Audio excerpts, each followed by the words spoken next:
Live from the Channel 4 studios, you're watching the #1 newscast in Southern California, the Channel 4 News at 11. Ms. McKinney, did Mr. Furman ever at any time apologize to you for the way in which he used this word, the same word? The defense goes on the offense. They can't play all the Furman tapes, but they make their point anyway, and jurors get to hear Mark Furman's racist ramblings in his own voice for the very first time. You'll hear this, the courtroom drama, but first tonight, crashing waves pounding the shores of Puerto Rico tonight. Hurricane Luis is moving in. A huge storm hurling itself at the tiny island with winds of up to 125 miles an hour. Good evening, everybody. It's 11 o'clock, and I'm Paul Moyer. And I'm Kelly Lang. Topping our news tonight, Hurricane Luis. It has already battered 2 Caribbean islands, Antigua and Barbuda, but now Luis is barreling toward Puerto Rico and the Virgin Islands, too. The winds are already whipping things up in Puerto Rico. Just a preview of the 125-mile-an-hour winds and rain that's on the way. People are getting ready for the worst. They are boarding up storefronts and houses as they can late into the night tonight because there really is no way out. The last flight out of San Juan is long gone, and the airport is completely shut down. Chuck Henry following the progress of Hurricane Luis tonight. He's here with more on this very, very dangerous storm situation. Chuck? Okay, here is the latest, Paul. The first reports that we have now from some of the smaller islands tell of buildings being ripped apart. 2 coastal hotels were actually swept out into the sea, and a hospital was totally destroyed. Later tonight, the more populated Caribbean islands like Puerto Rico will feel the full force of gusts of wind up to 146 miles an hour as Luis slices across the Caribbean like an out-of-control freight train. This is San Juan's party district. Tonight, the partiers are gone. All that remains, the wind. We have all these traffic jams and everything all days. Every single day of the week, we have traffic jams and everything. And now you see there's nobody here. The San Juan airport, normally crowded with vacationers, is deserted. All flights have been canceled. Late into the night, this was a common sight. Residents complained that wood on the island was scarce. These folks actually tore down a porch to protect their home. All the stores out of lumber, so you can go around and find what you can, all the scraps. And that's what you've got here, scraps? That's what we have here. I don't think Puerto Rico can, survive a hurricane like this. I don't think so. Trees are always the first casualty of a storm. The second, electricity, which is already out on parts of the island. The most popular place to be tonight was the oldest part of the city of San Juan, where people were seeking the safety of 400-year-old buildings in historic San Juan. They're dangerous. Should protect yourself. This is probably the first one that I feel pretty much apprehensive about. And I guess it's just something you have to be expecting and be ready for. Some people apparently will try anything. These folks are literally tying their home to the ground with cables. Do you think this is going to work, or what do you think? Yeah, I think I'm going to work.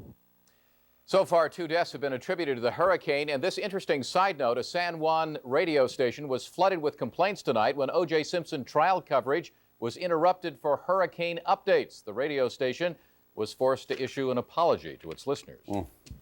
All right, now, thanks, Chuck. Luis is a very, very powerful hurricane, an enormous storm with winds up to 125 miles an hour, as Chuck just said. How big is the storm? Well, this will give you some idea. It's a familiar map of the United States, of course. Luis is 700 miles across. That's the distance from Los Angeles to Santa Fe, New Mexico, and that is an awesome size for a hurricane. Fritz is on Storm Watch. He's got more. Fritz? Well, Kelly, I have 2 smidgens of good news tonight, one concerning strength and one concerning direction. Let's check out where we are at this moment with Luis, one of the biggest in history. Still 125-mile-an-hour winds moving northwest at 8 miles an hour. Right now, the center of the storm is about 50 miles north of St. Martin. And here's what the forecasters are saying at this hour. It has taken a slight turn toward the northwest, which is going to put it somewhere in between these 2 parameters set up by computer. That means if it continues on this course, it will pass 200 miles north of Puerto Rico tomorrow night. That is to say, the eye of the storm won't pass over land, which is great news, but the storm's 700 miles across, so being 200 miles close still means a lot of damage, but slightly better news. More in our regular AccuWeather segment in a few minutes. All right, Fritz, we'll talk to you later. Thank you very much. Turning our attention now tonight to the O.J. Simpson trial. The defense went on the offense today. On the stand today for the defense, Kathleen Bell, the real estate agent attracted to and then repulsed by Detective Mark Furman. Also on the stand, screenwriter Laura Hart McKinney, who recorded hours of tape interviews with the same Mark Furman. Furman, the focus of testimony once again today, the jury for the first time hearing the N-word in Mark Furman's own voice. Jim Avila following the trial, as he always is, here now with more on this day in court. Jim? Paul, the trap was baited back in March. Mark Fuhrman tells the jury no way, never to the N-word. And today, the trap was sprung. The jury hears Fuhrman's own voice calling his own testimony a lie. Detective Mark Fuhrman, the handsome, credible cop, quickly turned into an ugly caricature of racism behind the badge. The O.J. Simpson jury, which had operated in a vacuum and never had heard the Fuhrman tapes, finally got a look at the hate beneath the calm. Did he ever use the racial epithet, which I'll call the N-word? Yes, he did. Can you tell the jury how many times you've counted that he used that word? Approximately 42. For the first time, the jury has heard Mark Fuhrman using the N-word on tape in his own voice. They don't go out and initiate a contact with some 6'5" native in prison for 7 years public ways. A brief snippet of sound backed by hours of testimony from those who heard the bigotry firsthand. Kathleen Bell met Mark Fuhrman at a Marine recruiting center in Redondo Beach and was attracted immediately by his good looks, but repulsed when he spoke. He said that if, when he sees a black man with a white woman driving in a car, he pulls them over. I asked, what if they were in love? And what did he say to that? He said, that's disgusting. And then he said, if I had my way, I'd gather, all the niggers would be gathered together and burned. The prosecution conceded Fuhrman's racism and his lack of credibility on the stand. The cross-examination of Kathleen Bell took less than 5 minutes. Prosecutors trying to show that the witness against Fuhrman felt conflicted herself, testifying against a man she detests and for a man she believes is a murderer. You didn't want to help the defendant in this case. No, I did not. It's a strong possibility that Mr. Simpson is guilty, and it is a fact that Mark Fuhrman is a racist. Witness number 2, Natalie Singer. Her roommate dated Fuhrman's partner. He said, the only good nigger is a dead nigger. The prosecution today was damaged badly by the testimony. Now they must struggle to return the focus of the O.J. Simpson trial to the defendant and away from the lying cop who stained the stand. Kelly? All right, Jim, thank you for that. Now, as we reported, the jury heard some of Mark Fuhrman's racist comments in his own voice for the first time today. We are, of course, not allowed to show the jury, as you know, but reporters who were in the courtroom kept a close eye on the reaction of those jurors. And our Patrick Healy is live at the courthouse right now. He's got some details for us. Patrick?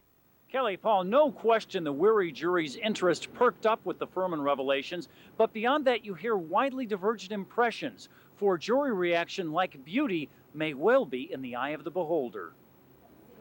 Almost as soon as Kathleen Bell began her testimony, a change in the jury became apparent. Hearing their first live witness in a week certainly was a factor, but so too was what they heard from her and the witnesses and tape recording that followed. Among the courtroom observers, Channel 4's Phil Schuman saw renewed attentiveness. I mean, they were clearly hanging on every word. Simpson's lead defender Johnny Cochran did not disagree. Rapt attention. No question about it, huh? But beyond that, different observers saw different things, even among members of the defense team. On the cautious side, Barry Scheck was reluctant to speculate on the impact of the Fuhrman tape excerpt. Hard to tell.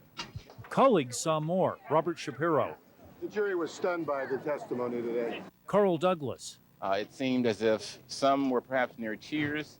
The defense's jury consultant, Joellen Demetrius, said she saw absolute disgust on jurors' faces. You could see jurors actually setting their jaws. I would say that's an exaggeration. But at the same time, City News Wire Service reporter Shireen Magami said jurors seemed clearly uncomfortable with what they were hearing, especially juror number 6, a middle-aged man. By the end of the day, they looked, like they'd been through a lot. And no doubt they had, but perhaps even more telling will be how the jury receives Mark Fuhrman himself if and when the jury recalls him, if the defense recalls him as a witness. Live at the Criminal Courts Building, Patrick Healy, Channel 4 News. Paul and Kelly. All right, Patrick, thank you. Now, here's what's coming up tomorrow in the Simpson trial. Screenwriter Laura Hart McKinney expected back on the stand. More questioning. Court reconvenes at 9 in the morning. Kelly, we've got incredible video tonight of a nuclear test exploded today underground in the South Pacific. The test conducted by France. The nuclear device was detonated about half a mile beneath a remote atoll in the French territorial waters. The force of the blast, equal to 20,000 tons of TNT, caused the entire lagoon to heave and foam. Scary pictures. Seismographs like those at the Test Command Center recorded the test. You see them. The French government says it will complete the current test program by next May. In Bosnia tonight, Serbian forces are being warned that NATO attacks will continue. 80 warplanes, almost all of them American, heading off to bomb Bosnian Serb positions earlier today. And unless the Serbs stop fighting and start talking peace, NATO says they can expect more of the same. The Serbs have ignored warnings to pull their heavy artillery away from Sarajevo. Now NATO warns that the bombings will continue until they do. There's a lot more coming up for us tonight, including a legendary record tied in baseball. Lots of excitement in the sports world tonight, and Fred's got it. Then, never seen before tonight, home video of O.J. and Nicole at a crucial point in their marriage. Was the murder of a local family linked to a murder spree up and down the coast? That's the question being asked tonight. We'll have details. And a powerful aftershock hit Southern California. You'll see the damage it left behind. And lots of kids had to go back to school today in triple-digit temperatures. That's tough. What can they expect tomorrow? Back to the grind. The forecast coming up. Stay tuned. You're watching Channel 4 News at 11 with Paul Moyer and Kelly Lang. Fritz Coleman with the AccuWeather forecast. And Fred Rogan on sports. Coverage you can count on. Later on an all-new Tonight Show. Jiminy Cricket! Can Angela Lansbury solve a Tonight Show mystery? Man, she's good. Plus comedian Ellen Cleghorn and Jay's Pop Quiz. Whose mother is this? Not mine. Plus audience record breakers and some smoking comedy, followed by an all-new Conan NBC tonight. The BMW 325i. The Volvo 740. The Mercedes 190. Forget it.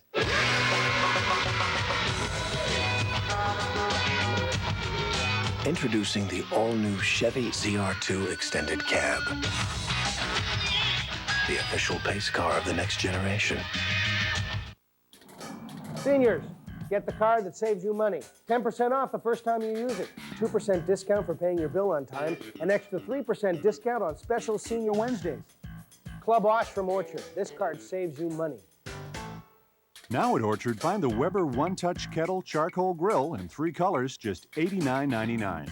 And pick up Scott's Winterizer Lawn Fertilizer. Cover 5,000 square feet for just $9.99. Orchard, complete hardware and garden. Did you feel it? Here's how it looked on our Channel 4 Seismicam. Another California earthquake. This one near Yucca Valley. It measured 4.7 on the Richter scale. It was a big one. Experts say it was an aftershock of the major Landers quake 3 years ago. The epicenter of today's aftershock was 5 miles north of the community of Yucca Valley. Then, an hour later, there was a smaller 3.0 aftershock in exactly the same place. The first shaker knocked merchandise off shelves at a Walmart store in Yucca Valley. They shut the doors for a while to clean up the mess. Today's aftershocks were added to the list of thousands that have occurred since that 7-point Landers earthquake in 1992. Oh. The shocking murder of a family in San Bernardino. Tonight, new developments and a possible link to a string of murders. Here's where the local murders happened, a home in San Bernardino. Last month, 5 members of one family shot to death. Tonight, police say the man arrested for those killings may be responsible for a lot more than that. Beverly White here with the latest on the investigation. Bev? Paul, homicide investigators from California and Washington State are meeting tomorrow to compare notes on about a dozen murders. The focus is on a man from San Bernardino, a suspect in a West Coast killing spree. Less than 4 weeks ago, Southlanders were stunned by this crime scene in San Bernardino when a family of 5 was found murdered after an apparent home invasion robbery. And she went in and then she went and checked all the kids and everything. They're just all laying there on the bed. And she said the girl was like this, like scared. She was just dead. They're all dead.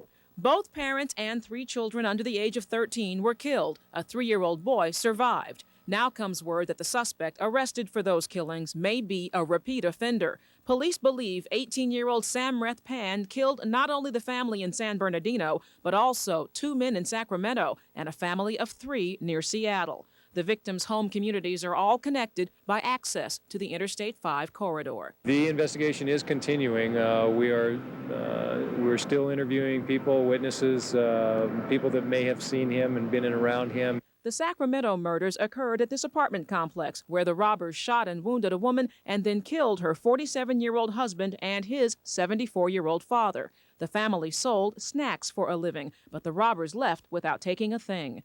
Neighbors say they want to believe police reports that the killer is now behind bars. Well, I just hope it was him. One of the sheriffs said that they think it was him, so I'm waiting to hear for sure. It'd be a big relief. Samreth Pan was arrested last Friday in Signal Hill, where police say he was trying to steal bicycles from local children. He's now being held on suspicion of 5 counts of murder. Paul, Kelly.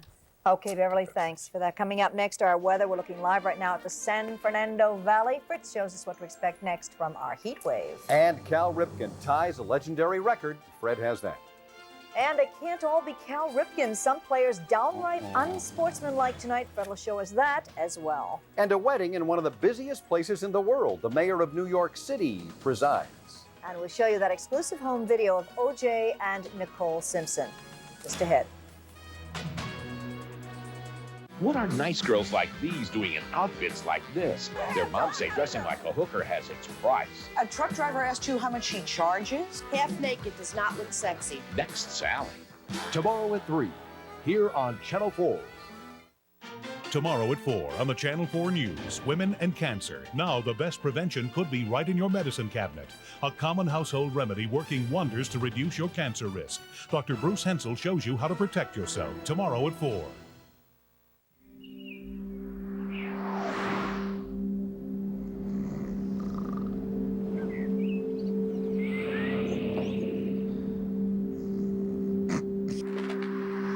The Nissan Sentra has a great deal of room, a very smooth ride, and a cabin that's so quiet it might surprise you. The Nissan Sentra.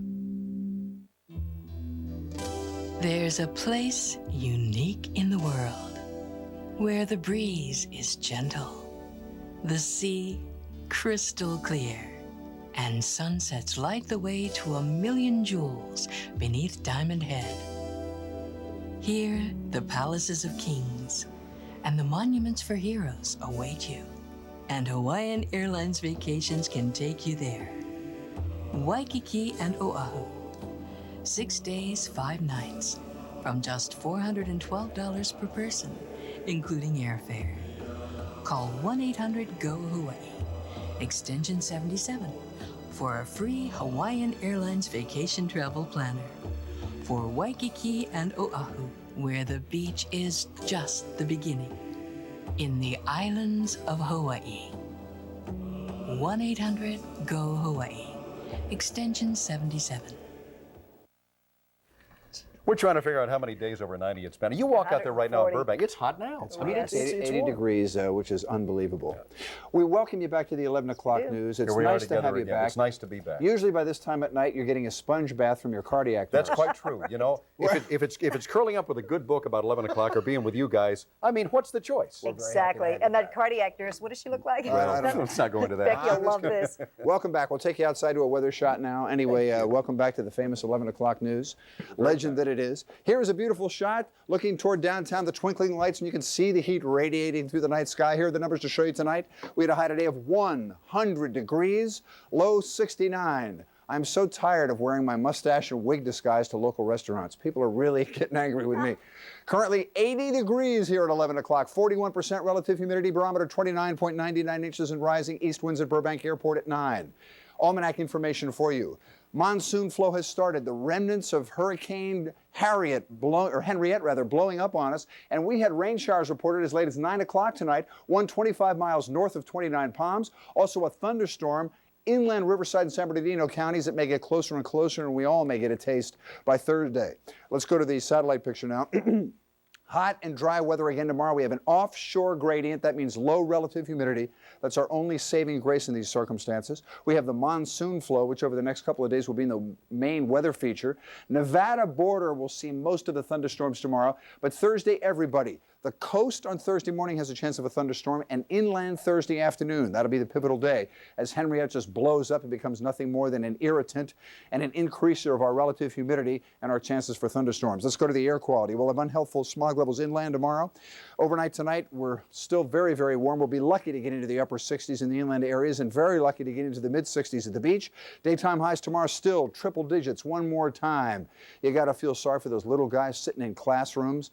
I think they should just, that wrecks the learning curve right there. Here's your 5-day forecast. A non-existent marine layer so we get into the weekend and we can fight tooth and nail to pull it down to 86 degrees by Sunday. Yes. An incredible spate of hot weather. Lawns are suffering. People are suffering. I'm suffering being in the profession. Well, you'll recover. Welcome back. Thank you, man. Absolutely. Thanks a lot, Fritz. All right, we've got some exclusive video to show you now. Exclusive look at home video of O.J. Simpson's personal life. The Channel 4 television show Extra has obtained this video of O.J. and Nicole Simpson during a crucial period in their marriage. It is the O.J. Simpson we were used to seeing before the Brentwood murders. Here he is, playing to the room, the center of attention at a party, even though the party wasn't for him. The time is 1991. The occasion is the 70th birthday of his mother, Eunice Simpson. There were 300 guests in this San Francisco banquet room. And here's O.J. making his way to the head table to give his mother a birthday kiss. His wife, Nicole, and their children, Sydney and Justin, just behind him. It is a portrait of a family with apparent strong bonds, a portrait that he alluded to in his toasting speech. I read sometimes stories about myself, and one thing always jump out at me.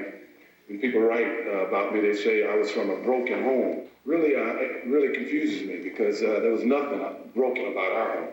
But even as he spoke those words, Simpson's own marriage was on shaky ground. It was 2 years after he pleaded no contest to spousal battery and just 6 months before his wife, Nicole, would file for divorce. So, while in public he was playing the role of a strong and supportive son and a loving father and husband, his private life was starting to come apart. Tomorrow night on Extra, they will show more of that exclusive home video, including O.J. Simpson's relationship with his children and how he tries to keep in touch with them now from jail. All right, Kel, coming up for us, usually you just catch a train here. Today, people were getting married in Grand Central Station. And the chairman of the board, what one pundit says about this man's immediate future. And coming up in sports, Cal and Lou are now tied, while the Reds and Astros were both fit to be tied. It is base brawl at its ugliest, and it's coming up next. I have a small apartment, so this is a good size for me. This grill is my baby. Panasonic in stereo VCR. You open it up, it's got 2 levels to grill on. When I came from Israel, we didn't have a microwave. They like the surround sound. It was like a magic machine to me. My husband has speakers in every corner of the room. It's got a neat little feature where it cleans itself. It's really loud. Scares our dog Woody. And it's on wheels. You name it, I can cook it. I can even cook your goose. Travis Carver, Chris Chaffin, Debbie Chin, Kelly Klein, David Cole, Susan Conklin. Please. Yeah. You know what? In sports, and we better get to it in a hurry. If they weren't tying records, they were brawling. Indeed. May 30th, 1982, Baltimore's Cal Ripken Jr. started for the Orioles. More than 13 years later, he'd never missed a game. Tonight, he stood on the brink of baseball immortality, ready to tie the record no one thought would ever be broken, that of the immortal Lou Gehrig. When Cal took the field at 4:37 our time, it was something he had done 21,030 consecutive times. 2,130 consecutive times at 21,000. Wow. He was out there. The record-tying game would come against the Angels. Pitcher Brian Anderson could not have been more accommodating, reduced to throwing batting practice. Second inning, no score, not for long. Chris Oyles homered, 1-0. 2 batters later, Jeff Manto followed, 2-0 Orioles. Next batter, Mark Smith, pulled one down the line, home run, 3-0 Orioles. Birds were not done. Finally, Brady Anderson made it 4 home runs and 5 at-bats, 4-0 Baltimore. All that would be left would be Ripken making history. Middle of the 5th, game became official. So did Ripken tying Gehrig, 2,130 consecutive games. Fans showered Cal with cheers for 5 minutes. They brought Ripken out for 3 standing ovations and moved him to tears. An extraordinary moment, something baseball desperately needed. And by the way, for the record, Angels lost 8-0. It's not like chasing a home run record. It's not like a hitting streak where the pressure builds with each hit. To me, you just went out there and you kept playing. But because it's kind of moving towards an event, and we're halfway through the event now, there's some sense of relief, but there's still some sense of terror for tomorrow night. And the record falls tomorrow night against the Angels, whose lead over Seattle now 5.5. Texas lost. Detroit and Cleveland both won. Kansas City and Boston won in extra innings. Latest bizarre chapter for the Dodgers. Hideo Nomo has been receiving an escort home from armed security for the past month. No threats have been involved. Dodgers took the action after it was reported someone was following Nomo home. Nomo has had trouble with a torn fingernail, bothered him again tonight against the Phils, but he pitched very well, lasted 5 innings, removed with more nail trouble. Dodgers and Phillies scoreless in the 5th. Eric Karros, Dodgers Mr. Clutch, solo homer, is 27th, 1-0 Dodgers. Nomo watched it leave the yard, and he approved. 9th inning, game tied at 1. Dodgers loaded the bases for Brett Butler. Butler fouled off several pitches, worked Toby Borland for a walk. That forced home Delino DeShields with a winning run. Dodgers won 2-1 and lead idle Colorado by 1 full game. In Houston, Astros and Reds, baseball merged with wrestling. Houston's Brian Hunter thrown at by Cincinnati's Xavier Hernandez. That called for a group meeting. Benches empty. Houston's Pat Borders wasn't running for the border. He was in the thick of it. Later, Reds' Ron Gant seeing red at the plate. He and Borders got into it, more than just exchanged words. Suddenly, it was full-scale Tuesday night wrestling, no holds barred. Benches cleared a second time, another incredibly wild scene. Ironically, National League President Leonard Coleman on hand. No doubt he'll have to announce some massive fines, and we're still not through. Hernandez hit 2 more Astros back-to-back, including Jeff Bagwell on his recently healed broken hand. You know what happened. These guys should know each other pretty well by now. The third brawl of the night, 6 players, both managers ejected. Houston won 10-1. The ugly incident scarring baseball on its biggest night of the year. Too bad. Dodgers now lead San Diego by 4. San Francisco won. Atlanta shut out St. Louis. Tennis, 3rd seed Thomas Muster and 8th seed Michael Stich ousted at the U.S. Open. Finally, for a blue-collar guy, Cal Ripken Jr. sure has a feel for the dramatic. In the 6th inning, Ripken, in the middle of a 3-for-5 night, stood in against Mark Holzmer. The rookie pitcher hung a big fat curve. Ripken couldn't help but crush it. Gone, out and left. What a souvenir for some lucky fan. Man, I guess. Ripken toured the bases while the fans gave yet another standing ovation.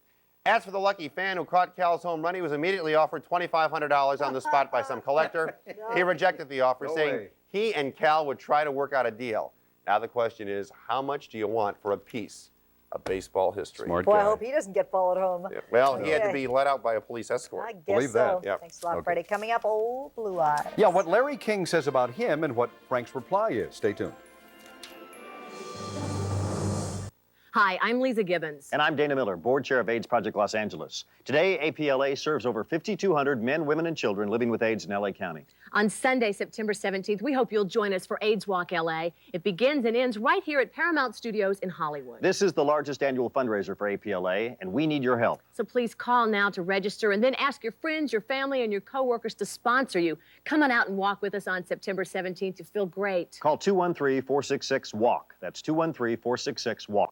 It's the summer's hottest event, Mitsubishi Summer of Thunder. Maybe your last chance for the best savings ever on a Galant S. Lease for just $0 down and $249 a month for 36 months. And only Mitsubishi adds $500 cash back to this offer on a Galant S with automatic transmission, air conditioning, power windows and door locks, and more. $0 down and $500 cash back during the Summer of Thunder. From Mitsubishi, the new thinking in automobiles. Some plants die of natural causes, others not so natural. Fortunately, if anything happens to a plant you buy at Orchard, they replace it free. Don't even think about it. Orchard, complete hardware and garden. Now at Orchard, find landscape shrubs in 6 varieties. 1-gallon containers only $2.99 each. And spring blooming bulk bulbs. King Alfred daffodils 12 cents each. Tulips 17 cents each. Orchard, complete hardware and garden. An extra exclusive, never-before-seen footage of O.J. Simpson's private moments. Justin cut the cake for O.J. Get a rare glimpse as O.J.'s brother shares memories from a happier time. Then, recognize this musketeer? Annette Funicello. She's gone through so much pain. Now America's sweetheart is in the role of a lifetime, literally. And it keeps me going. Go behind the scenes as she reveals what it's like playing herself. The story's only on Extra. Tomorrow at 7, here on Channel 4. All Blue Eyes getting ready to retire? We've heard that one before. What has he got? But Larry King swears it's true. Writing in USA Today, King claims that Sinatra told him, and I quote, "I'll never sing in public again. Those days are just gone." But a spokeswoman for Sinatra says rumors that he plans to retire, and we quote, are premature. Frank Sinatra turns 80 in December. But he's And I guess Frank will do anything he wants to do. his way. Okay, that's Absolutely. going to do it for us tonight. Don't forget, Today in LA, that's at 5:36 and 6:30 in the morning. Now stay tuned for the #1 talk show, Tonight Show, the #1 late night talk show in Southern California. All of that, Ellen Cleghorn is on. Jay, see you Tomorrow on Today in LA. How to find and phone just about anyone in this computer age. Plus breaking news and metro traffic. Will it be this hot in your neck of the woods? I'll let you know bright and early on Today in LA. Tomorrow morning at 5:36 and 6:30.